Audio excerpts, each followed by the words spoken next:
మన దేశ రాజకీయాల్లో కొన్ని మాటలు చాలా విచిత్రంగా ఉంటాయి. అవే మాటలు ఒకరు చెబితే మతతత్వం, దేశాన్ని విడదీస్తున్నారని అంటారు. కానీ అవే మాటలు ఇంకొకరు చెబితే దాన్ని లౌకికవాదం, సెక్యులరిజం అంటారు. తెలంగాణ ముఖ్యమంత్రి కాంగ్రెస్ నాయకుడు రేవంత్ రెడ్డి గారు ఒక బహిరంగ సభలో చాలా స్పష్టంగా ఒక మాట చెప్పారు. ఆయన ఏమన్నారంటే, ముస్లింలంటే కాంగ్రెస్, కాంగ్రెస్ అంటే ముస్లింలు. ఇన్నాళ్లు బీజేపీ నాయకులు కాంగ్రెస్ పై చేస్తున్న ఆరోపణ ఇదే. కాంగ్రెస్ కేవలం ముస్లింల ఓట్ల కోసమే పనిచేస్తుంది, అది ముస్లింల పార్టీ అని బీజేపీ విమర్శిస్తూనే ఉంది. ఇప్పుడు ఆ విమర్శలో నిజముందని కాంగ్రెస్ ముఖ్యమంత్రి స్వయంగా గర్వంగా ఒప్పుకున్నారు.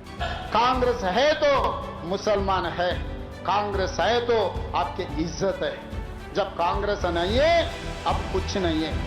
ఒక్కసారి మీరే ఆలోచించండి. ఇదే మాట బీజేపీ నాయకుడు ఎవరైనా హిందువులంటే బీజేపీ, బీజేపీ అంటే హిందువులు అని ఉంటే ఈ పార్టీకి ఏమయ్యేది? మన దేశంలోని లిబరల్ మేధావులు, మీడియా మొత్తం గగ్గోలు పెట్టేసేవి. దేశంలో లౌకికవాదం ప్రమాదంలో పడిపోయిందని, మైనారిటీలు భయంతో బతుకుతున్నారని, బీజేపీ దేశాన్ని విడదీస్తోందని పెద్ద పెద్ద చర్చలు పెట్టేవారు. కానీ ఈ మాట అన్నది ఒక కాంగ్రెస్ ముఖ్యమంత్రి కాబట్టి అంతా ప్రశాంతంగా ఉంది, ఎక్కడ ఎలాంటి వ్యతిరేకత లేదు. అందుకే సోషల్ మీడియాలో చాలా మంది వ్యంగ్యంగా, ఇన్నాళ్లు మేము చెబుతున్న నిజాన్ని మీరే ఒప్పుకున్నందుకు ధన్యవాదాలు అని పోస్టులు పెడుతున్నారు. ఈ ప్రకటన తర్వాత ఇప్పటికీ కాంగ్రెస్ కు ఓటు వేస్తున్న హిందువులు ఒక్కసారి ఆలోచించుకోవాల్సిన సమయం వచ్చింది. కాంగ్రెస్ ఎవరి పార్టీయో, ఎవరి ప్రయోజనాల కోసం పనిచేస్తుందో ఆ పార్టీ నాయకులే ఇంత స్పష్టంగా చెబుతున్నప్పుడు ఇక దాచడానికి ఏముంది? ఈ ఓటు బ్యాంక్ రాజకీయాలపై మీ అభిప్రాయం ఏంటి? ఒక మతానికి కొమ్ము కాయడమేనా అసలైన సెక్యులరిజం అంటే? కింద కామెంట్స్ లో చెప్పండి. ఈ నిజం అందరికీ తెలియాలంటే ఈ వీడియోను ప్రతి ఒక్కరికి షేర్ చేయండి. జై హింద్.